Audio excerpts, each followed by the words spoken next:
Singapore is no stranger to hosting important political meetings. The presidents of China and Taiwan in 2015, the Trump-Kim summit in 2018. But the Shangri-La Dialogue is more than just a one-off. Singapore has been home to Asia's premier defense summit for more than 2 decades, a gathering of senior officials that usually includes top political leaders. And it all happens right there.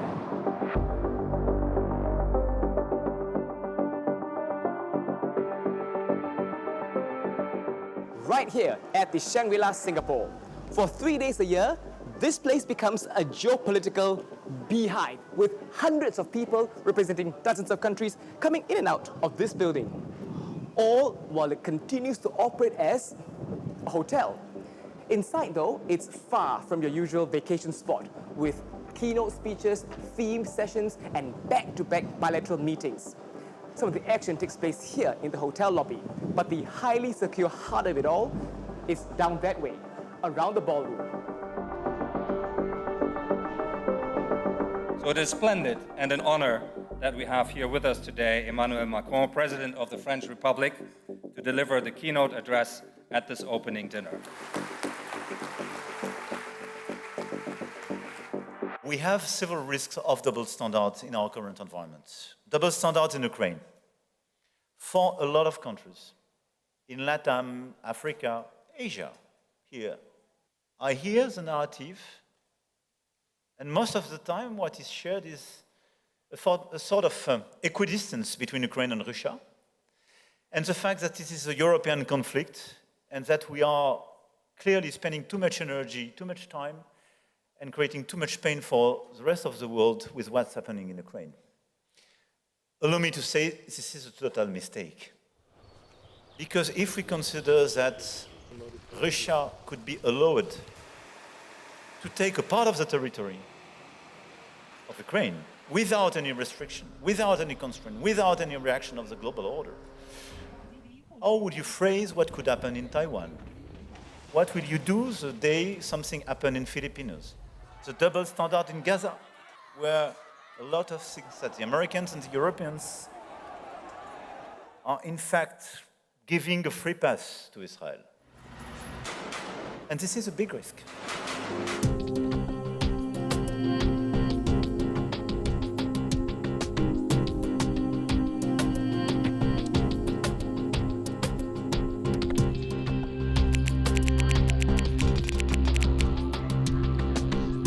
China seeks to become a hegemonic power in Asia, no doubt. It hopes to dominate and control too many parts of this vibrant and vital region, to sugarcoat it.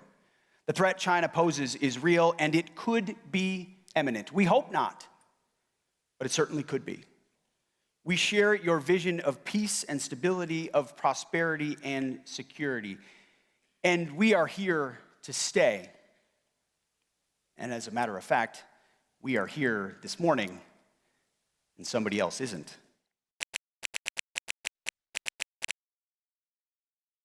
You mentioned that allies and partners are important. However, in recent years, when the United States set up multilateral alliances or frameworks in this region, such as Quad and AUKUS, it did not include ASEAN countries. So if there are differences or disputes between US alliances and ASEAN, which side do you choose? Do you support ASEAN centrality? If so, how can you ensure ASEAN centrality in this way? Thank you. I would simply point to the countries we've engaged with here, whether they are a part of ASEAN, whether they are a part of AUKUS, any of those architectures. We are not going to look only inside the confines of how previous administrations looked at this region. Well, observers that I've been speaking to here, including delegates that were in the ballroom for that speech, said that while they were not surprised by the U.S. criticism of China, given the ongoing rivalry between the two superpowers, what took some of them by surprise was the strong tone taken on by the U.S. Defense Secretary, being extremely explicit about naming China compared to last year when then U.S. Defense Secretary Lloyd Austin did not explicitly mention China in his speech.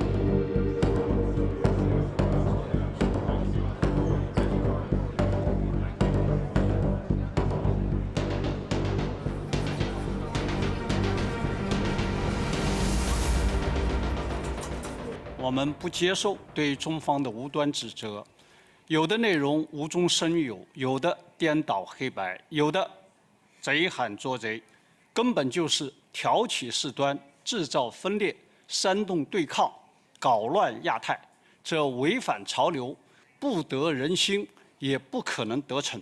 In which you did mention that China is here to have dialogue and consultation, and that a remark by Secretary Hegseth that seemed to make reference at the Chinese Defense Minister not being attendance at the Shangri-La Dialogue.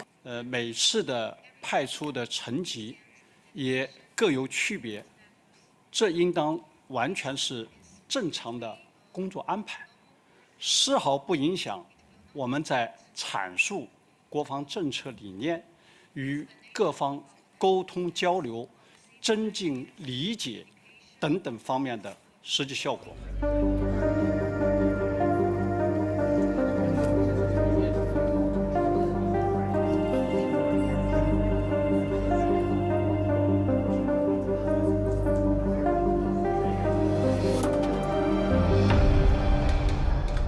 What India has done is politically they have drawn new red lines of their tolerance against terror. And this, I hope, this particular operation, it's basically lying in military domain. So that should bring about some lessons for our adversary also, and hopefully they learn that this is a limit of India's tolerance.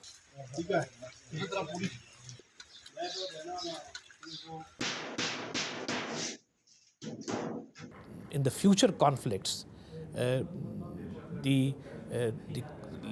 keeping the conflict limited to mere conventional domain may not be possible for Pakistan. So it can transcend to the next domain. We only wish and pray it doesn't.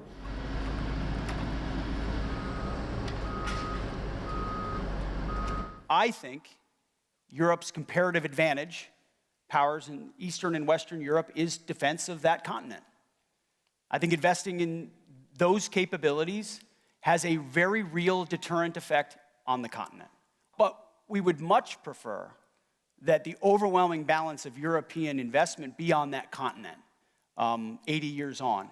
We Europeans need to take a greater responsibility for the military support to Ukraine. We get that as well because we're more affected by this war, and the US also is more focused on other regions.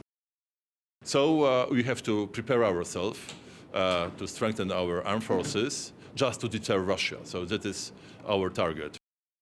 The point that I didn't really agree to was that Indo-Pacific and Europe securities are, different theaters. I think Indo-Pacific security and European security are very much interlinked.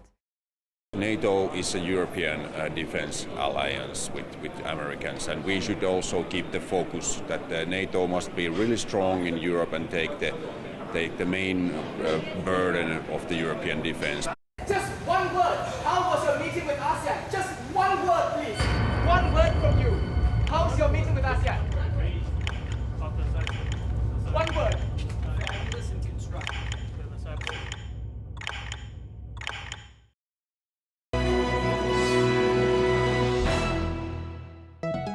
Mr. Hegseth, just one word. How was your meeting with ASEAN?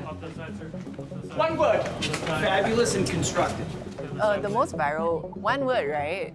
So I think you've been getting a lot of reactions. Yeah. And actually here, while covering the event, I have to say that there have been people, participants, delegates, guests that come by and be like, Waigit, I saw that video. One word. One word! And then they're like, good job. So tell us how you strategized and got that soundbite, which was short but impactful. First of all, I'm paid to do the job, right? And at the end of the day... And you have a loud voice. Oh yes, that's my strength. I think first and foremost, we wanted a soundbite from someone, right? But we haven't interacted with Mr. Hegseth before. We wanted to get his thoughts on the meetings he was having or not having. Yes. So there were so many questions, but we were all staked out. And, with other journalists. And yes, and you know that delegations have no time. They walk very fast and all that. So the first opportunity we had was when we were staking out when he first came out, right? And we knew that we had to get his attention. But how when he has to walk so fast? So I thought about the most welcoming icebreaker. Great workout this morning! Great workout! So I thought when he comes out, the moment I see him, I will shout to get his attention to say, welcome to Singapore, great workout that morning, so that there's an icebreaker. He did say a few words about the message he wanted to bring was to US allies and that he was delivering a message from President Trump. Yeah. So we know that he wants to engage, but there's no time. So we have the opportunity to again ask him about his thoughts about ASEAN meetings, and I cover ASEAN, so I need his words about the quality of meetings. It is something that the US would want the region to hear because, like we've all covered, the news point here is US wants to come here to the region to assure its partners. So again, it's likely in its interest to answer me that one word. 对于南海还有台湾，谢谢。我们对不起，我们马上有活动，再回答。谢谢你的提问。 One of the main tasks that I had been given was to follow the Chinese delegation, and this year the big challenge was trying to answer and get a sense of whether or not the Chinese defense minister was going to make an appearance here at the Shangri-La Dialogue. He did so last year, and we had known that for some time and that he was going to meet likely then US Defense Secretary Lloyd Austin. But this time it was different. We had heard things from different sources, different people who are in the know, and we also were looking at the media reports, and it was unusual that the Chinese side was not confirming who was going to be attending. So the Chinese Defense Ministry announced on the Thursday before the Shangri-La Dialogue began that it was going to be sending a delegation from the PLA's National Defense University. There was no mention explicitly that the Chinese Defense Minister was not going to come, but all indications already pointed to that he was going to be skipping the event. So yes, then having covered the Shangri-La Dialogue before and speaking to experts and observers, they already did say that, typically these plenary sessions, these big, which are the biggest sessions of the Security Summit, to the big ballroom of hundreds of delegates, that it's quite unlikely that the Chinese delegation would get a slot because those are typically reserved for those at the ministerial level and above. So there was already a sense like, okay, they are not going to be, it's quite unlikely they're going to get a plenary session. So then the question is, where would they speak? Would their voice still be heard? Because we know that the US Defense Secretary is going to be making an appearance here. Given the ongoing tensions, there are likely going to be comments about China. So the question is, how was China going to make its voice heard without its defense minister here at the event? US Defense Secretary Pete Hegseth, in his speech, he made this veiled swipe at China in which he said the US shares the region's vision. And we are here to stay. And as a matter of fact, we are here this morning, and somebody else isn't. Thinly veiled swipe at China. And so that was a question that I was hoping to get a response to, and others had asked about the absence too. The Rear Admiral, the Chinese Rear Admiral at first didn't answer directly, sidestepped the question. I got to ask him again if he would respond to it, and finally we got a response. He said that when it comes to the Shangri-La Dialogue, he feels that this is a normal working arrangement for China. It's nothing out of the usual, and it won't stop China from explaining its stance on security issues. So that stood out to me. The other thing that stood out to me from that session, straight off the bat, the Rear Admiral said, please allow me some extra time to speak sort of off topic because it was about maritime security. He said, I need to respond to the previous speech. And he said that these were groundless accusations that had been made against China. So very clear what China's voice was in this, amid all this criticism that it felt. Yeah.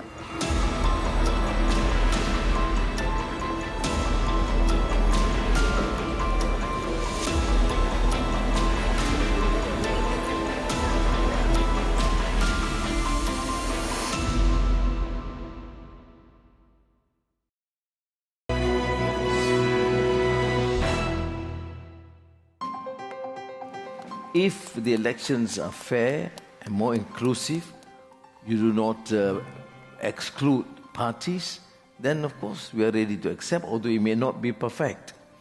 You can't have sometimes we impose too stringent conditions, but at least the broad parameters must be agreed upon. And this I have conveyed personally to the SEC Senior General Prime Minister of SEC, and also to the NUG Prime Minister. Now, this is the very first time an ASEAN leader is being so explicit about elections in Myanmar. Every time I meet ministers or diplomats or ambassadors, I keep asking them, what is ASEAN's position on Myanmar after the elections? You know, the real answer to me was, look, we haven't been discussing this, so we don't have a unified position. And true enough, it is not a unified position. It is Mr. Anwar Ibrahim's remarks and position as ASEAN chair. The official stance for ASEAN on Myanmar elections is that it is still not ready, not conducive to hold elections. But because he said it on the global stage, it stood out for me that this is something that the region needs to consider, because moving forward, we know that Myanmar is very determined to hold elections. In fact, it has said, and I quote, without fail, that they will hold elections. On the South China Sea, the consensus within ASEAN is UNCLOS, number one. Number two, to define it further, we agreed that there should be a code of conduct. And in 2 years back, I think in the session in Jakarta, Premier Li Qiang made that commitment too. So we have to proceed towards that. So that means there has been this sort of understanding. We're working towards that code of conduct. I think whatever Mr. Anwar Ibrahim had conveyed with regard to how the South China Sea should be handled, these are phrases, words we've heard before on diplomatic fronts, but these are very important to be repeated because that shows ASEAN's position. There are some who are claimant states, there are some who are non-claimant states, but collectively ASEAN wants to push forward discussion on sensitive maritime issues as a bloc and through dialogue. I feel that the discussion on South China Sea, like you mentioned, has always been a part of the Shangri-La Dialogue because of where the security summit is happening in Singapore. It's close to the region. That is an ongoing dispute that has not been resolved. It seems like it's being talked about more because of an increased confrontation and heightened tensions of late between the Philippines and China specifically. One of the things that observers had pointed out was how the Philippines seemed to echo the US Defense Secretary's language in the use of the term Chinese Communist Party to refer to China. They felt that was different. The Philippine position on the West Philippine Sea is not a function of Sino-American strategic rivalry. Instead, it is caused, no doubt, by the overreach of the Chinese Communist Party, of which the most glaring evidence is the 9, 10, or 11 dash line that has absolutely no basis in international law.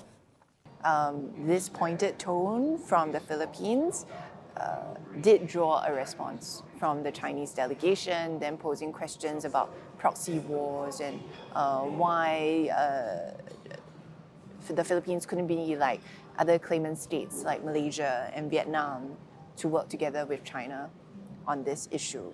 Both Vietnam and Malaysia have differences with China in South China Sea. Yet, both countries have effectively managed these differences with China. So my question is, why can't the Philippines do the same? When you talked about us, trying to follow the delegates to see if they would have anything to speak, it was more to provide a platform rather than if they wanted to say something, we were there. If they didn't want to say something, it also said something. So, following them all the way out of the ballroom until past the security. But finally, on the last day, in response to the Filipino Defense Minister, Gilberto Teodoro, one of the Chinese delegates who asked a question, he wasn't too happy with the reply. 首先，他实际上没有认真回答这个问题。他说我是敷衍的，他说我们是宣传口号。难道说那个马来西亚的总理安瓦尔，人家给他提的问题是敷衍的吗？人家是一种宣传吗？人家是要求他去跟中国要去对话，是吧？ So that was the response. It spoke volumes. Yeah.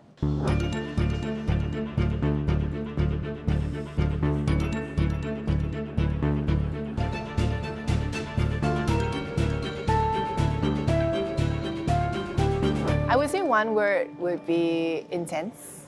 Am I allowed more words to explain? Intense in terms of the coverage. It's a huge effort, team effort. Also intense in terms of just trying to get a sense of the conversations that are taking place in the ballroom and out of the ballroom with the bilats and all that's happening, and trying to get a big picture and connect the dots to see what is being said and what is being not said. So we've been, yes, intense is correct, right? But to me, it's also very heartwarming because starting from the time we covered Shangri-La Dialogue together, we've been really preparing ahead of the dialogue, weeks, months even, often, because with different countries, right? Why I say heartwarming is sometimes we will work till very late, sometimes 1, 2 a.m. And then she will bring tonic from China, right? It's just lemon, honey lemon, right? Yeah, but you brought me a lot more this time round. Oh, yeah. Bubble, right? Because we're now we're older, we need more. Yeah, and I think the heartwarming element extends also to external parties. They are staff of the hotel, and then we make certain requests. They'll be like, yeah, we'll do that for you. So heartwarming in that sense, because covering this is not just about the editorial or the logistics, but it's also about the human touch.